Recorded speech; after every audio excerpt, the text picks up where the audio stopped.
Honorable Chairman, Andhra Pradesh State Legislative Council, Honorable Speaker, Andhra Pradesh State Legislative Assembly, Honorable Members of the State Legislature,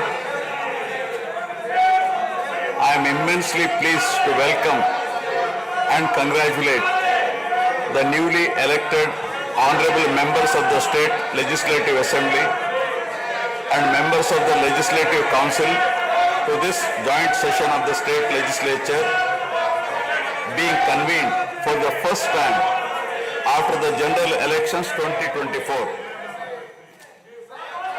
I would like to take this opportunity to commend the Andhra people's active participation in the electoral process.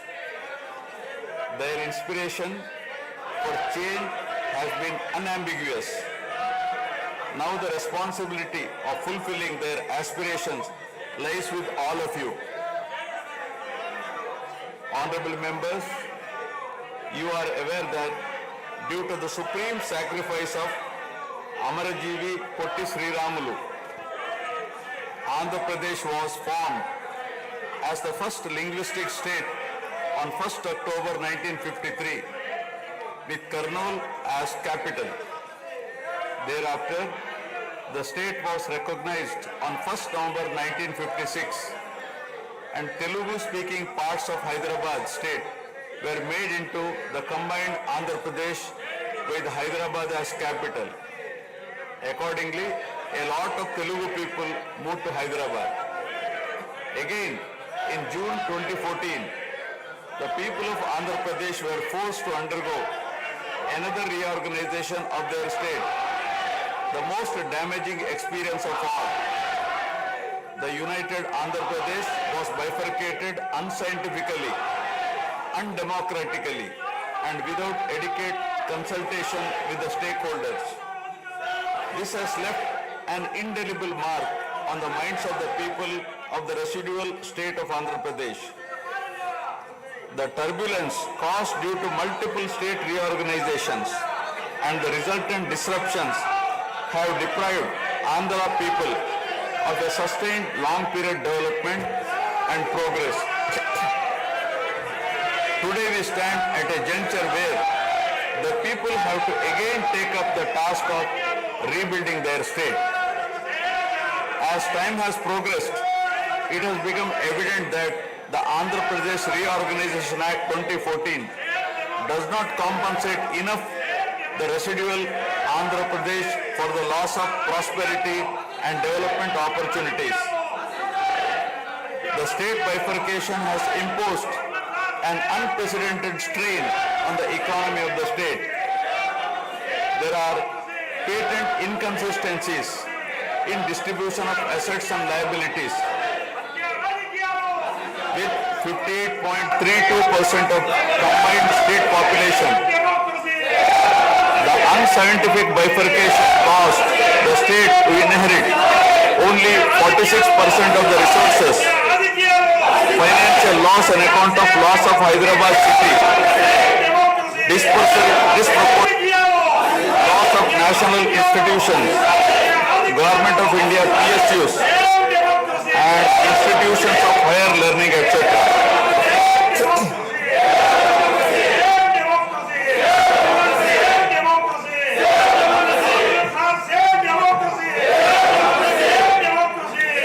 One can see that scientific criteria for apportionment were not adopted, while the residual state inherited huge revenue deficit. Debt was shared on population basis, assets on location basis, power sharing on consumption basis, and worst of all, educational institutions with no basis. All these factors led to the structural change in economy with reduction of service sectors from 51% to 44%. The per capita income too fell from 1,06,176 for the combined state to rupees 93,121 for AP.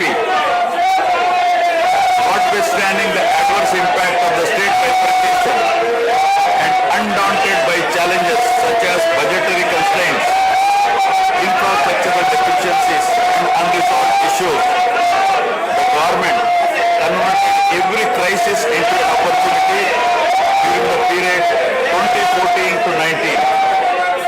The government had laid a solid foundation for a vibrant, sunrise Andhra Pradesh. The then government focused on the inherent strengths of the successor state of Andhra Pradesh, its 974-kilometer coastline, providing opportunities for port-led development and requisite environment for manufacturing activities. The fertile river plains supporting agriculture and allied activities, the passing of 3 industrial corridors through the state, the rich natural and human resources. A reflection on the state's performance during the 5-year period of 2014 to 19 gives a clear picture of the balancing act between development and welfare. Completion of prestigious Pattasima project by linking of rivers Godavari and Krishna in a record time of 1 year.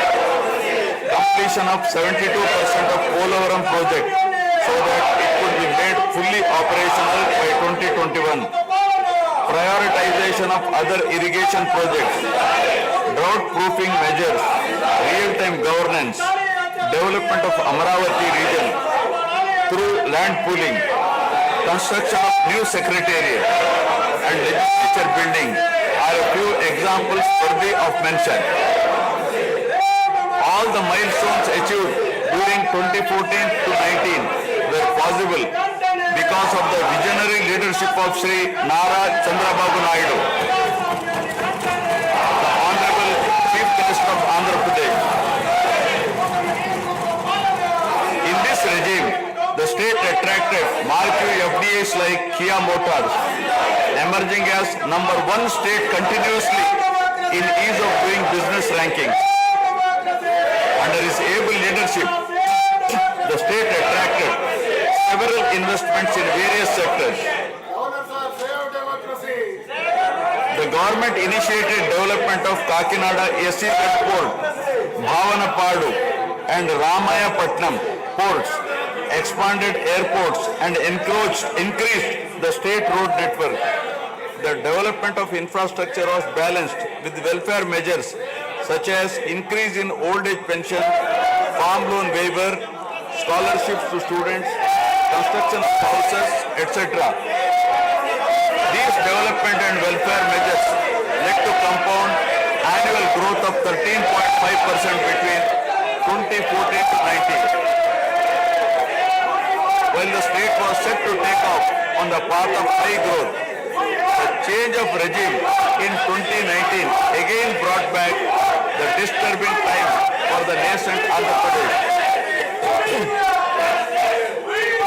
The state that already bore front of bifurcation in 2014 was rather unfortunate to have witnessed yet another bigger debacle in the form of inept governance, where the people were threatened and officers demoralized.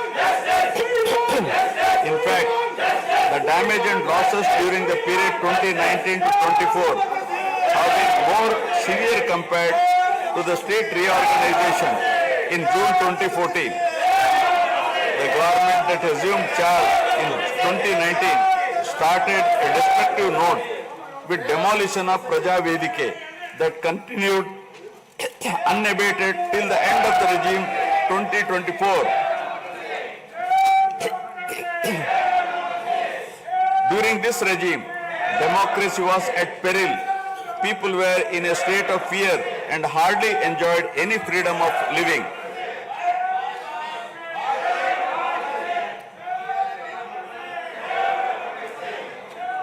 The regime revenge politics had severely hampered the state's prospects for prosperity and growth. Even the Honorable High Court of Andhra Pradesh had sought to convene a judicial inquiry into whether there is a constitutional breakdown in the state. The biggest damage was done to the brand AP. No noteworthy companies came forward to invest in the state. The corrupt practices at all levels, coupled with weaponization of instruments of governance across revenue earning departments for personal gains, sabotaging of checks and balances, made several state institutions and private companies defunct and forced the existing enthusiastic investors and entrepreneurs to move out of Andhra Pradesh to other states. The uncertain environment which rocked the confidence of the people in general and investors in particular started showing impact on the state finances, leaving them in a mess. Fiscal prudence was abandoned. Expenditure was beyond means in spite of limited revenue growth, and debt and liabilities rose sharply. Financial management is manifested by diversion of funds, higher taxation despite high inflation, increase in power sector liabilities, neglect of capital expenditure which eventually resulted in slowing down of the economy. The enormous gap in resources was sought to be met repeatedly by borrowings through corporations and forcing them to spend on government expenditure, and in the process weakening the corporations.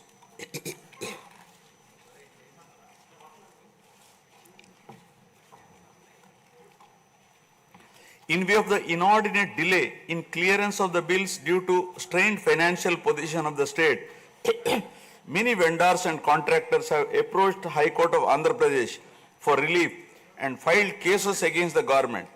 About 25,000 cases have been filed for bill payments, which is unprecedented. The sheer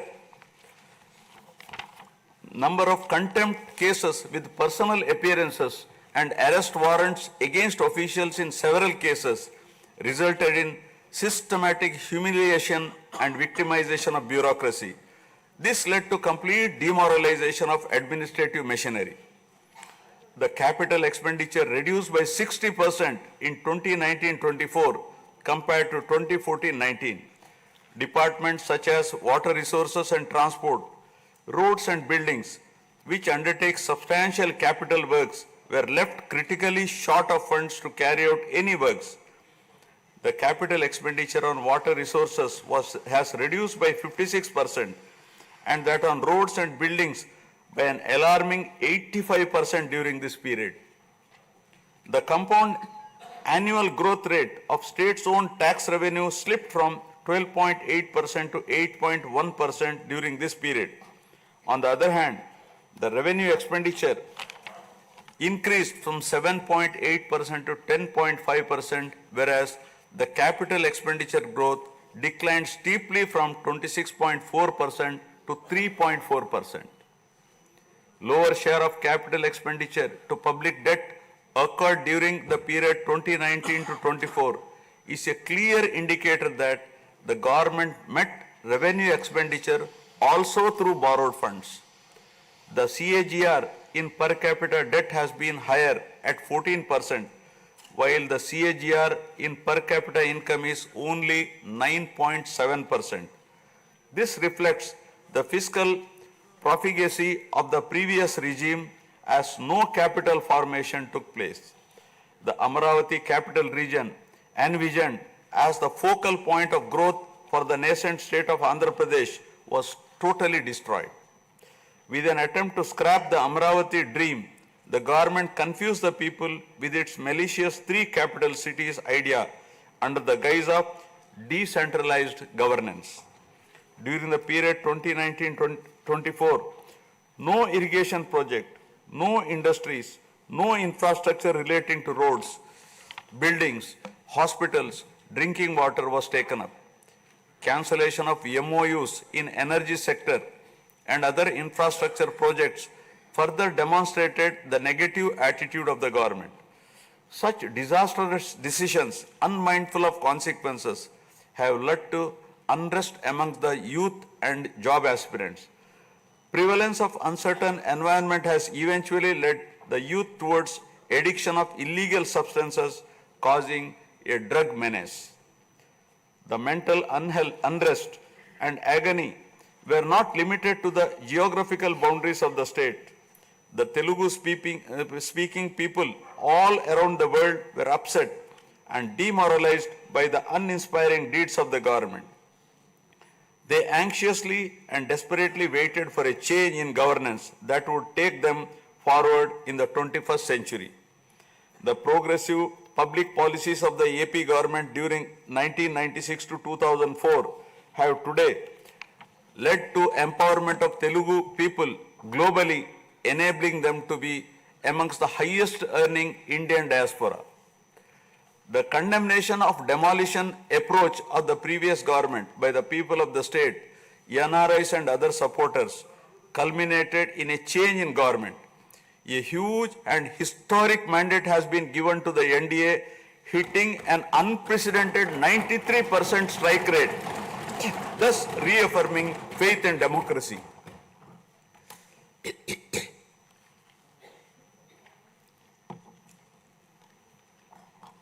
I sincerely congratulate the people of Andhra Pradesh for their wisdom in electing a government that discharges its duties with a futuristic view.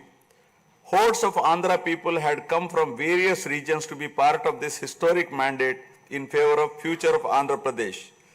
The new government has a perfect blend of fresh and experienced honorable members in the assembly. I once again welcome all the members who will be instrumental in making right policies in the interest of good governance and in the spirit of cooperative federalism. Honorable members, at this juncture, I feel it is also important to recall the glorious past of Andhra Pradesh, renowned as Annapurna, rice bowl of India. The state used to support other states in ensuring food security. As a leader of self-help group concept, Andhra Pradesh stood out as an example in developing entrepreneurship, knowledge economy, and cultivating thrift amongst poor women. Use of IT in all areas of welfare and development was the cornerstone of state's vision. The misrule of the previous government, which lacked transparency, have compelled this government to put the facts before the people about the disruption of systems and rampant corruption prevailing during the last 5-year term. Accordingly, my government has released a series of white papers highlighting numerous discrepancies in fund utilization, misappropriation, resulting in huge loss to the state exchequer and the natural resources base of the state. I would present some of the key takeaways of the white papers. Completion of Polavaram, the lifeline of Andhra Pradesh, is of the highest priority. The Polavaram project has been completely derailed. Introduction of reverse tendering and cancelling the agreed contracts have caused an irreparable damage not only to the project but also to the concept of interlinking of rivers and irrigating every acre of land. Unilateral announcement of 3 capitals for the state resulting in 1,631 days of farmers' protest. Modification of jurisdiction of the Capital Region Development Authority to 6,993 square kilometers. Shelving preparation of regional master plans. Completing the land acquisition in only 191 acres are some of the events that halted the progress of CRDA. This led to a potential loss of about 7 lakh jobs and estimated loss of wealth of about rupees 2 lakh crore along with loss of investment and growth opportunities. Andhra Pradesh, which enjoyed the distinction of being the first state in the country to have introduced reforms in the power sector in 1990s, had achieved energy sufficiency from 1996 to 2004. After bifurcation, the state faced an energy deficit of 22.5 MU per day. Again, by bringing second generation's reforms in energy sector and promoting renewable energy, the state became energy surplus by 2018. The state has witnessed an irreparable damage in the recent past. State energy sector has also suffered huge losses to the tune of rupees 1,29,503 crores during the period 2019 to 24. Misappropriation of natural resources such as land, mines and minerals and forests has been widespread. Land grabbing, misappropriation in allotment of house site pattas, violations in land allocation, assignment of land to ineligible beneficiaries, and Resurvey and AP Land Titling Act 2023 have completely eroded the confidence of the people during 2019-24. Put together, an amount of rupees 35,576 crore covering 1.75 lakh acres has been estimated as a loss, and the fundamental right of the people to own their property was affected. Looting of sand and mineral wealth is another area that resulted in huge loss to the exchequer and involved corruption. My government has initially estimated that an amount of rupees 19,000 crore has been lost due to illegal activities in these areas. Due to the unfriendly sand policy, 20 lakh construction workers have become unemployed. Due to the inefficient, inappropriate policy making and laxity in enforcement during the periods 2019-24, a cumulative loss to the tune of 9,750 crore has been incurred in mineral revenue. Huge damage has been done to environment. Smuggling of precious red sanders from forests has taken place with the revenue from the sale of red sanders dropping from rupees 1,623 crore in 2014-19 to rupees 441 crore in 2019-24. The destruction of mangrove forest land and Rishikonda Hill in Visakhapatnam have also damaged the state's heritage and culture. The government misused law and order machinery during 2019-24 by harassing dissenting voices. There was rise in crime against women, children, atrocities on innocent people, especially the SC, STs and other vulnerable sections. The people lost faith in the government's ability to maintain rule of law.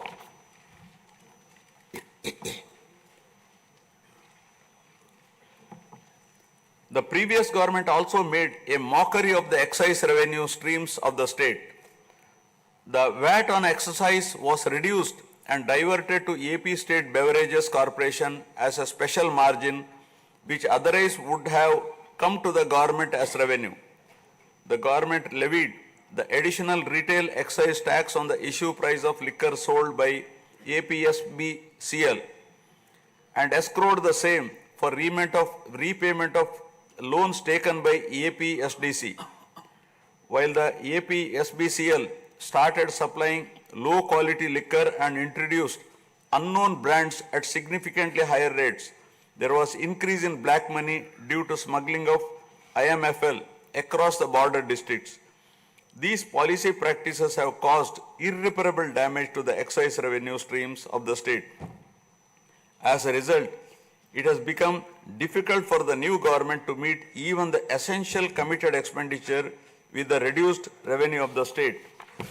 The overall debt has more than doubled in last 5 years with huge outstanding payments of salaries and pensions, debt repayment for the debt burden of about 10 lakh crore, payments for the power sector dues, civil supplies and other liabilities has become challenging.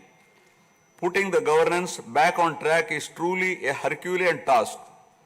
My government has already started fulfilling the pre-poll promises and announced that steadfast commitment to Super 6 promises. My government has launched its trademark people-centric governance soon after assuming office with a series of measures such as announcing a mega DSC for filling up 16,347 teacher vacancies, abolishing the Land Titling Act, enhancing social security pensions to rupees 4,000, organizing a skill census, and reopening the Anna canteens to provide food for the poor at a very nominal rate of ₹5 and supply of free sand. My government will initiate other important measures also. I am sure my government, under the able and proven leadership of Shri N. Chandrababu Naidu Garu, the Honorable Chief Minister of Andhra Pradesh, and Shri Pawan Kalyan Garu, Honorable Deputy Chief Minister, with complete support of Shri Narendra Modi Garu, Honorable Prime Minister of India, will make all-out efforts in fulfilling the aspirations of the people for developing the state. Initiating the process, the Honorable Chief Minister visited New Delhi to meet the Honorable Prime Minister and other Union Ministers concerned and apprise them of the grim financial situation. During the visit, special requests have also been made for hand-holding by the centre and extending liberal support to the state. I appeal to the people of the state to understand the current alarming financial situation and cooperate with the government in rebuilding the state.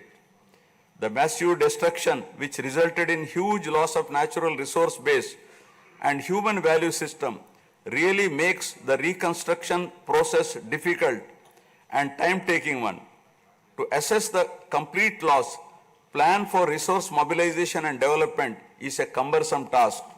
It requires collective thinking, extensive discussions with intelligentsia and academicians to explore ways to overcome the current crisis. It also involves finding ways to restart the entire development ecosystem through short, medium and long-term plans in the light of the new development paradigm of Viksit Bharat at 2047. The extent of real damage done to Andhra Pradesh in the last 5 years had not come in public discourse thus far.